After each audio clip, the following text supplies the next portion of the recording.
Cada dia é uma oportunidade para vencer.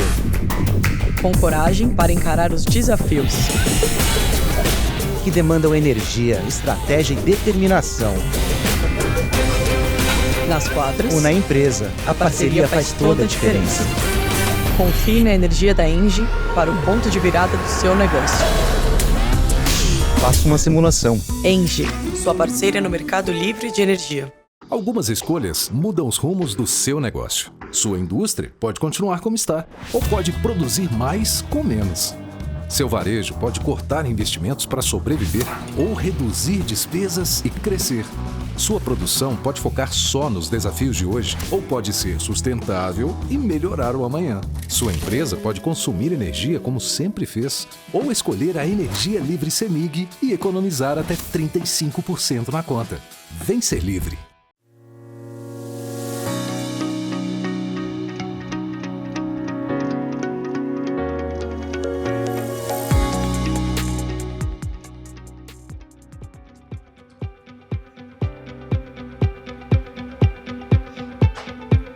Oi, gente, tudo bem? Boa tarde a todos e todas, sejam bem-vindos, bem-vindas.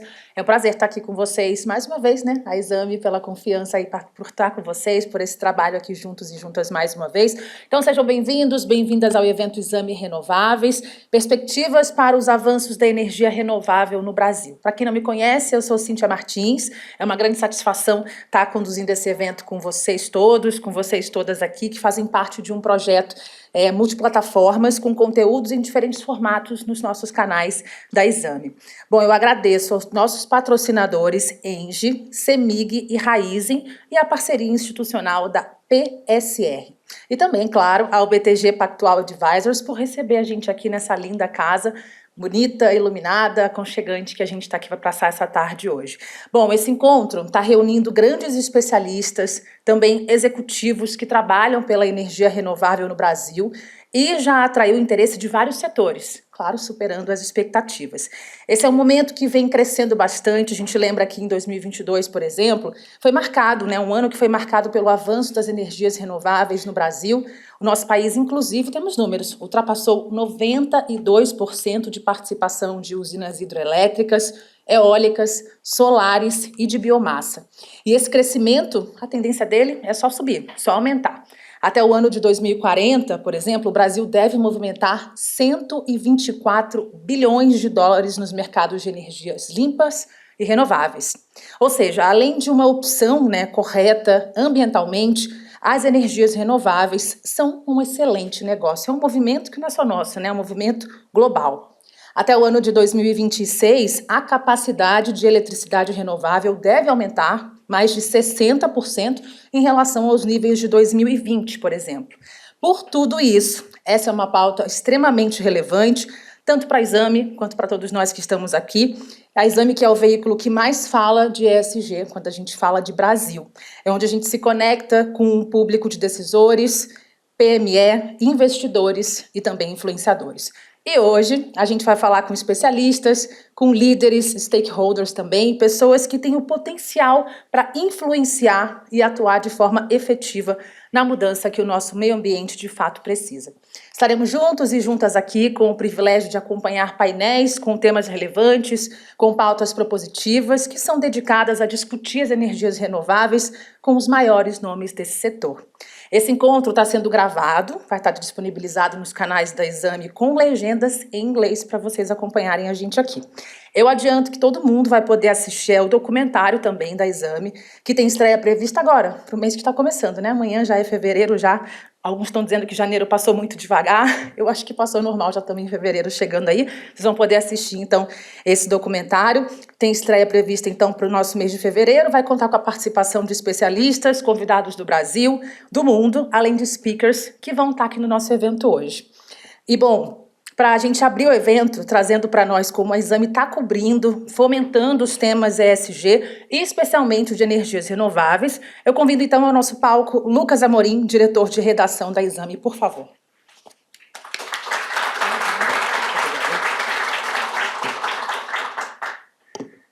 Ajeitar aqui.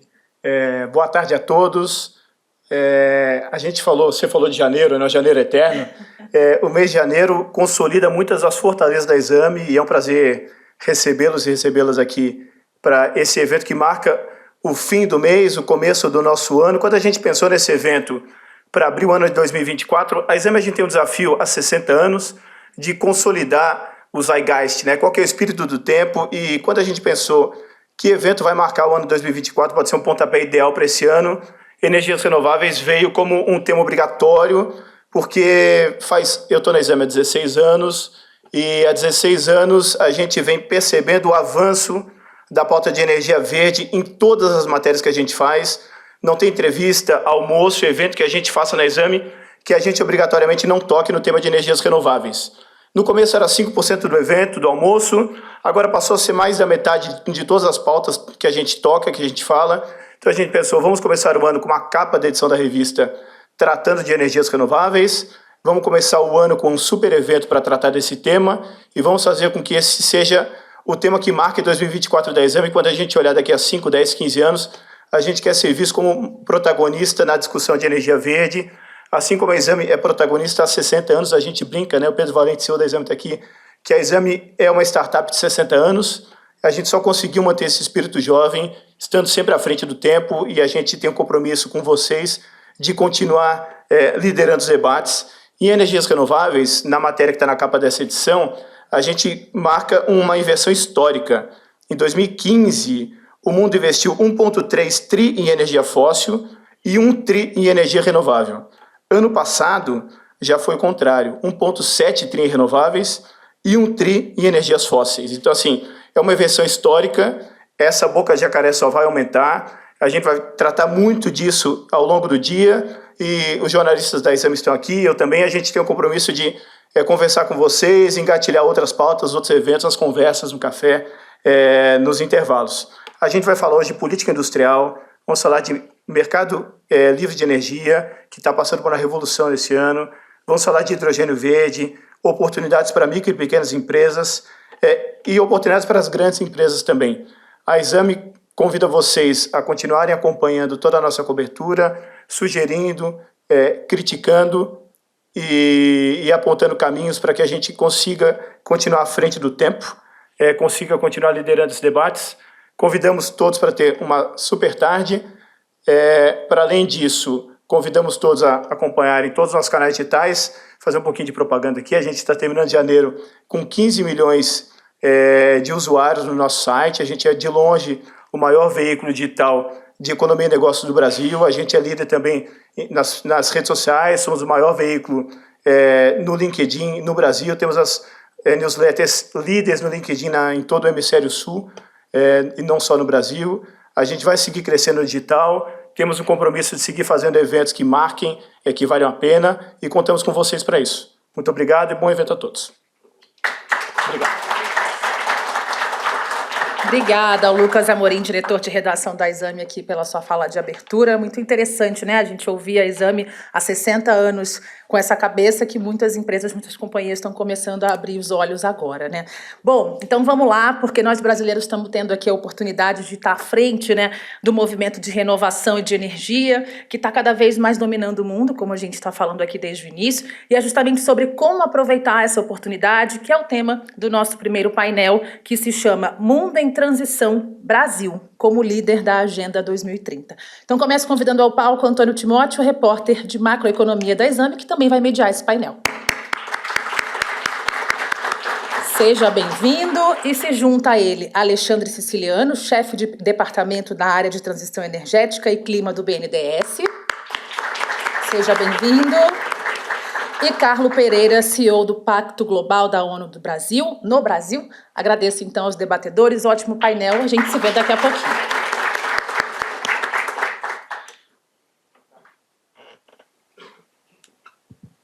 Boa tarde a todos, é um prazer recebê-los aqui para começar essa tarde de debates tratando de um assunto de extrema importância. Eu sou repórter especial da Exame em Brasília, e tenho um mandato aí do Lucas, do PV e do Luciano, que é o meu editor, para a gente poder contextualizar tudo o que está acontecendo nesse país, né?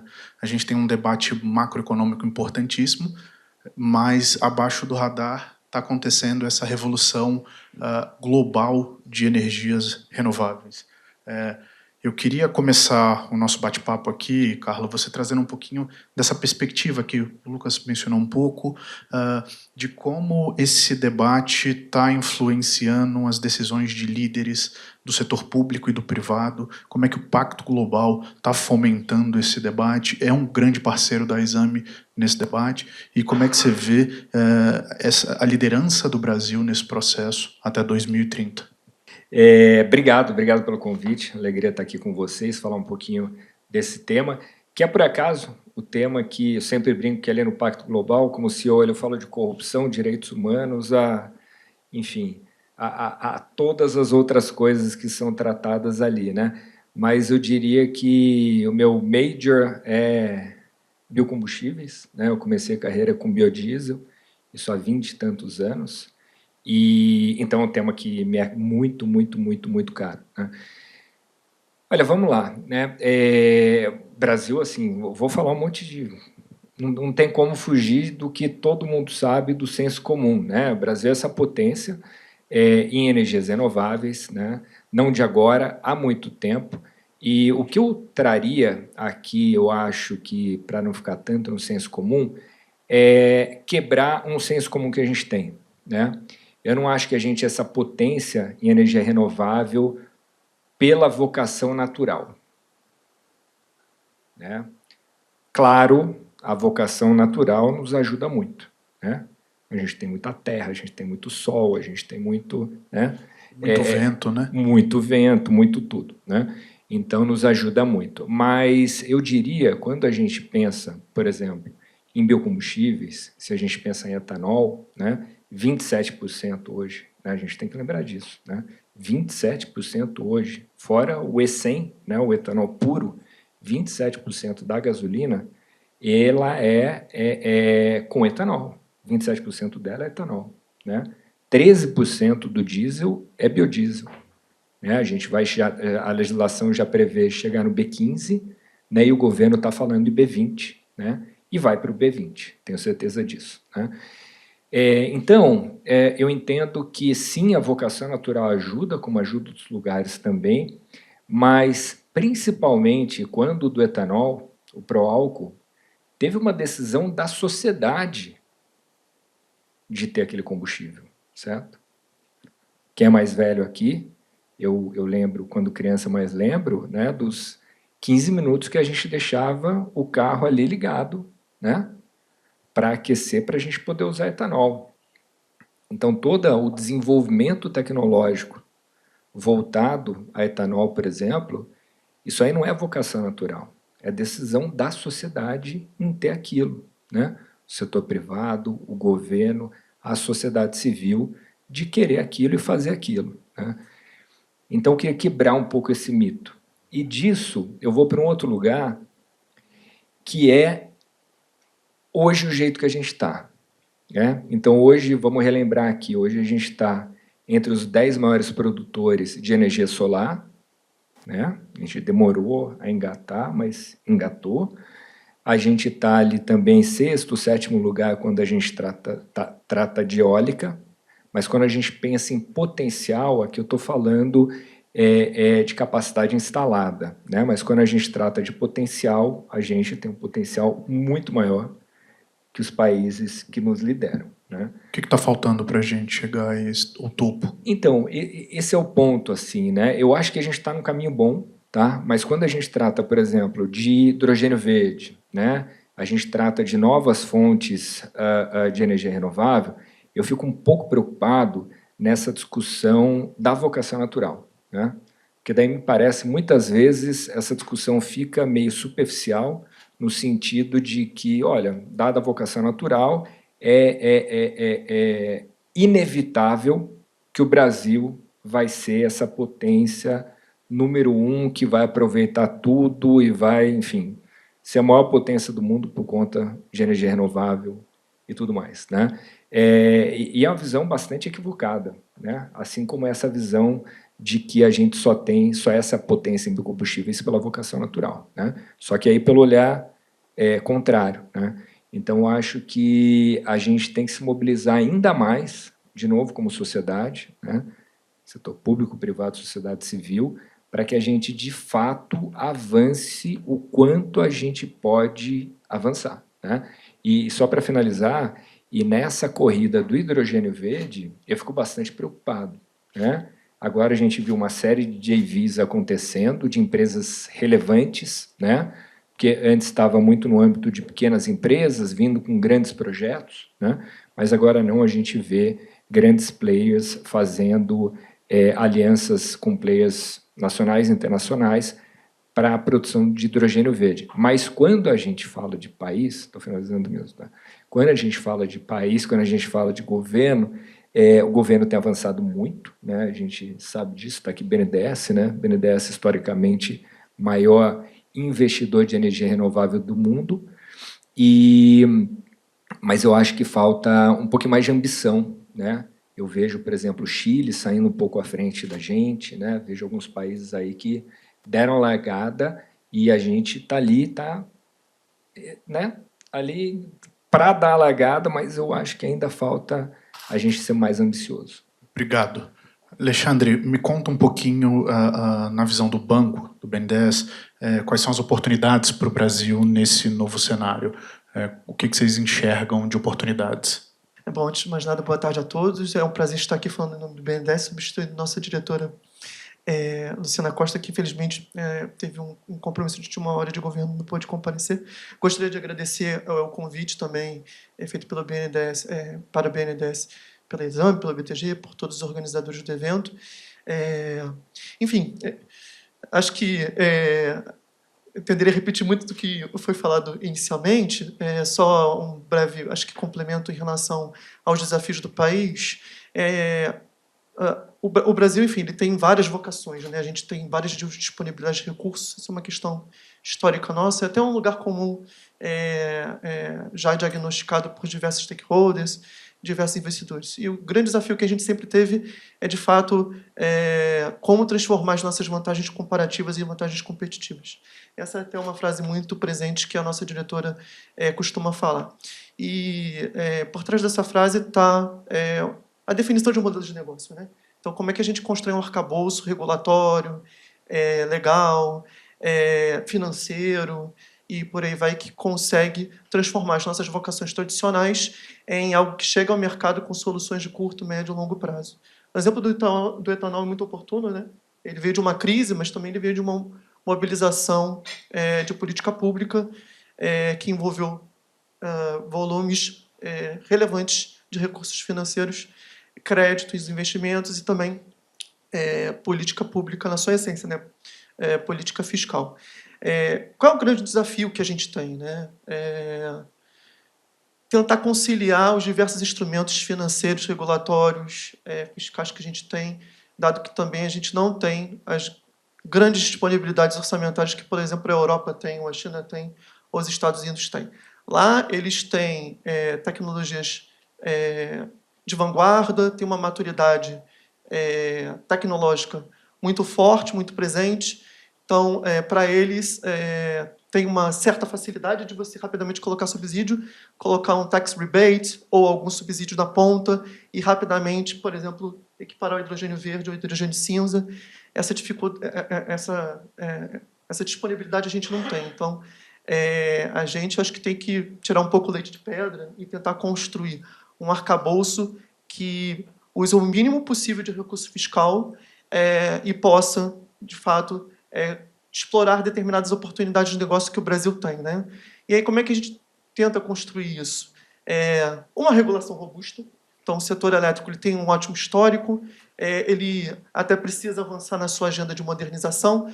Então, o BNDES, como banco público, ele tenta contribuir junto ao poder concedente, regulador, diversos stakeholders, para a gente ter eficiência na ponta, né? Eficiência no consumo, mas também eficiência em preços.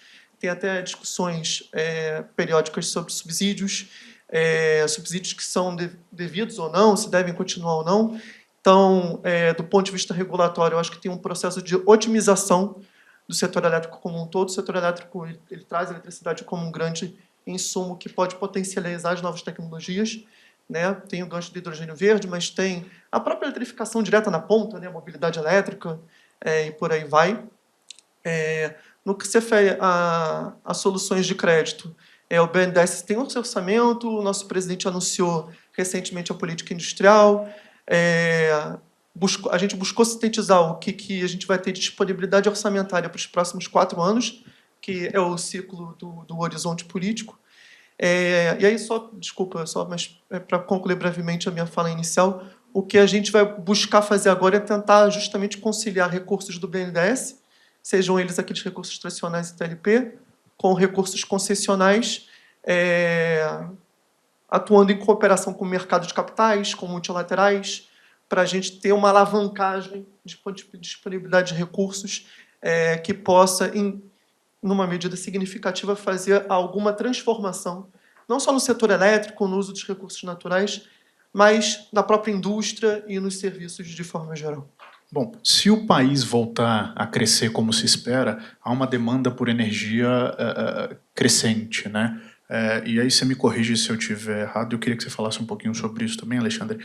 A gente vai precisar de investimentos na monta de algumas centenas de bilhões de reais, né? O que vocês têm mapeado disso e como é que vai ser essa oferta de recursos, né, para atender essa demanda gerada por um crescimento sustentável? Essa é uma excelente pergunta, porque ela até pega um pouco o gancho do final da minha fala. A gente tem um desafio que é de trilhões, né? Porque para o Brasil, quando você soma toda a infraestrutura, falando de logística, saneamento, setor elétrico e as tecnologias que demandam eletricidade, a gente está falando, de fato, em $1 trilhão, né? Se você somar realmente todo o desafio brasileiro. E aí, a grande questão que a gente tem que tentar superar é como desenvolver uma trajetória de longo prazo para que a gente tenha uma eficiência e uma estabilidade do nosso ciclo de investimentos. No curto prazo, é tentar endereçar a modernização, de forma geral, né, do setor elétrico. Isso envolve até próprio desenho de mercado, tarifa, e como você consegue ter mecanismos de incentivo que não são só financeiros, né? Não é só o crédito de longo prazo, que é a ferramenta do BNDES, mas também qual é a dinâmica de preços que a gente tem, né? Hoje a gente tem até um contexto de sobre-oferta. Isso, os preços estão baixos, né? O mercado está caminhando para o mercado cada vez mais livre, mas a gente tem ainda coisas a resolver dentro do mercado elétrico, porque você tem subsídios dentro dos encargos, né? Então, a gente precisa fazer essa transição de subsídios antigos para uma dinâmica de mercado mais atualizada, né? Superando alguns desafios e alocando melhor esses subsídios. Na agenda de subsídios, temos que resolver a questão da Amazônia. É um contrassenso a gente ter consumo de diesel na Amazônia. Então, o BNDES está aí junto com o Poder Concedente para conceber soluções que tornem a substituição eficiente. O setor elétrico sozinho não consegue substituir, por exemplo, diesel por renovável, encarecendo ainda mais o encargo. Então, a gente tem que pensar junto com o mercado em soluções que tragam mais eficiência para esses investimentos, para que na ponta, para a sociedade, você tenha uma gradativa redução do custo final, né? Seja dentro da tarifa, ou seja algum mix, algum blend com recursos do Tesouro. No que se refere aos instrumentos do BNDES, acho que a grande questão, né, a grande palavra-chave, é como fazer blends, né? A gente tem captações que são mais dedicadas à inovação, à tecnologia, a investimentos verdes. Estamos robustecendo o nosso Fundo Clima, um orçamento perto de 10 bilhões de reais para esse ano, por conta de uma captação recente que a gente fez. Temos recursos de inovação.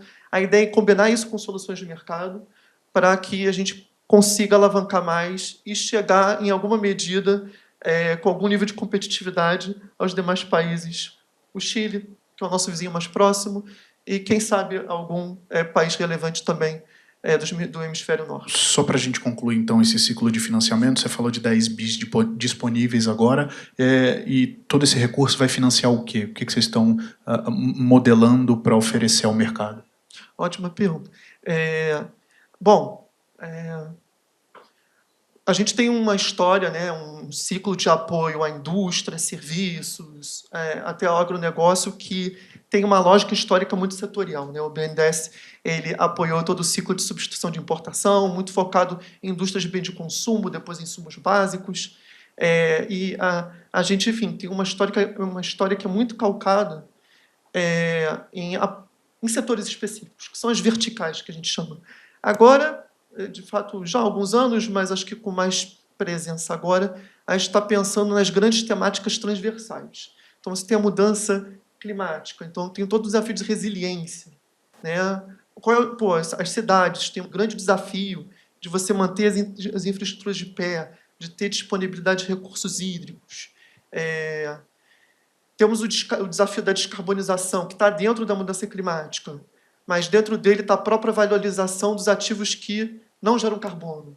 Então, a gente precisa valorizar isso, reconhecer isso em preço, e também reconhecer que determinados setores ou projetos, quando são grandes emissores de carbono, talvez não sejam elegíveis para um apoio financeiro, ou talvez não tenham recursos concessionais, e talvez não sejam, de fato, elegíveis de forma geral para apoio do BNDES. A gente fez uma transição no passado, não apoiando mais termoelétricas, né?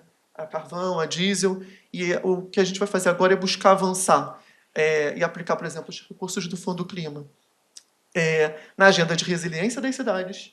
Então, tem uma transformação das infraestruturas, em geral das cidades, mas também do próprio perfil de consumo.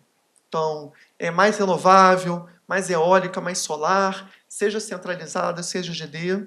Então, temos essa pegada também para uso de recursos do Fundo Clima, mas também com uma pegada tecnológica. E aí tem um elemento, por exemplo, que é a eficiência energética, que é sempre assim, como se fosse uma cereja de bolo, né? Ela aparece, ela tem um destaque, mas é ainda cereja no bolo. Ela tem um tamanho muito pequeno em relação a todos os investimentos que são executados.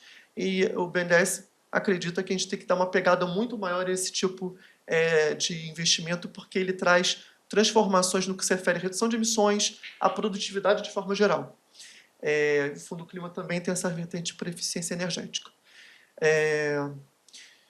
Temos também uma vertente importante de reflorestamento, que é um desafio para o Brasil. O Brasil, enfim, ele é um dos grandes emissores por conta da questão do desmatamento. E aí o Fundo Clima ele tem o seu recurso mais nobre, né, o seu custo mais barato para reflorestamento. É uma taxa muito baixa, é 1% nominal ao ano, mais spreads do BNDES. Então, esse, de fato, é o melhor recurso que o banco poderia, enfim, aplicar. E aí, acima disso, a gente tem patamares que é de 6,15%, que aí é aplicado para eficiência energética, armazenamento, novas tecnologias. E para a transição energética, né, eólica e solar, que são mais consolidadas, a gente aplica uma taxa de 8% nominal, mais spreads do banco.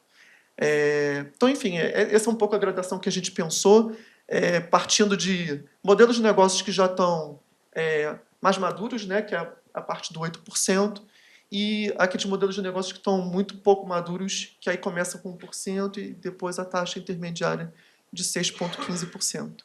E aí, só para concluir minha fala, além da questão de mudança climática, aplicação dos recursos do Fundo Clima, temos a agenda de inovação.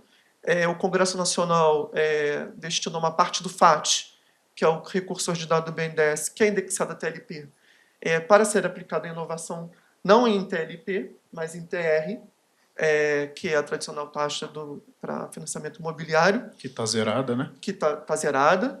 E a gente poderia aplicar a TR mais 2,2%, 2,5% ao ano para projetos inovadores. E aí, assim, é uma ação transversal. Então, pode ser inovação na indústria, pode ser inovação no consumo, na eficiência energética, novas soluções, por exemplo, de hibridização de projetos, né? Então, assim, essa é um pouco a nossa pegada. E aí, dentro dessa questão da inovação, vem a questão de produtividade, eficiência e também digitalização, que o Brasil carece, né? A nossa indústria ainda está muito defasada em relação aos nossos competidores globais. Obrigado, Alexandre. Carlos, eu quero levantar uma bola aqui que você trouxe para a gente um pouco da gente estar caminhando a passos lentos, né, em alguma medida. Há algum desafio regulatório nesse ponto? Segurança jurídica? O que mais nos atrapalha e o que a gente precisa fazer para acelerar esse processo? Acho que tem uma questão, né? O mercado sempre reclama da questão da insegurança jurídica, né? Agora, em Davos, por exemplo, o ministro Barroso, nos eventos que a gente estava lá, ele falou muito de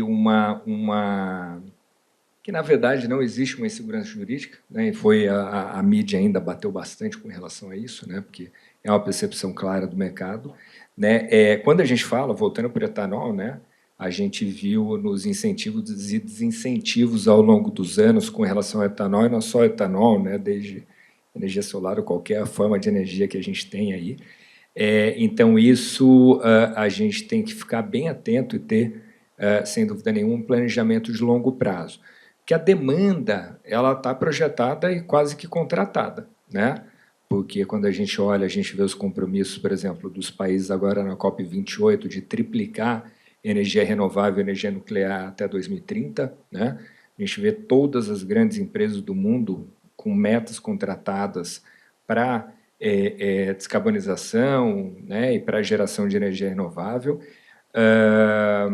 Enfim, a gente vê, eu sempre gosto dessa comparação, né? Quando a gente pega a COP de Paris, a gente olha, então, isso, a gente está falando em 21, né? 30% ali dos países e empresas, ou da economia como um todo, tinha meta de descarbonização. Hoje, a gente está falando em mais de 90%, né? Então, isso, vamos lembrar que, né, globalmente, 80% das emissões de gás de efeito estufa ela vem da geração de energia, né? Então, é isso, tem uma possibilidade gigantesca. Entendo que o governo está fazendo ali a lição de casa, então a gente, né, a política industrial, o plano de transformação ecológica, o G20, né? Então, segunda-feira, na reunião do B20, foi muito interessante de ver assim todos os grupos ali, né? Com relação desde integridade, inclusive integridade, indo para as questões mais óbvias, como, por exemplo, a questão de sistemas alimentares ou energia, né? Todos falaram em energia renovável. Todos falaram. Então, esse debate já está um pouco pacificado, né? Agora é tirar do papel. Exatamente, né? Então, acho que o pulo do gato é esse, né? Entender quais, de fato, são ali os desafios que a gente tem, né? Quais são os gargalos e atacar, né? Porque acho que está todo mundo bem tranquilo, como você falou, o debate está bastante pacificado no sentido da necessidade, da oportunidade, sobretudo, que a gente tem por aí, né? Ótimo. Gente, eu concluo aqui o nosso primeiro painel. A Analisa, nossa mestre de cerimonial, já está me contando. Nosso tempo já acabou. Obrigado a todos. Vamos continuar, então. A palavra é sua, Cíntia. Obrigado. Obrigada, viu, Timóteo? Palmas.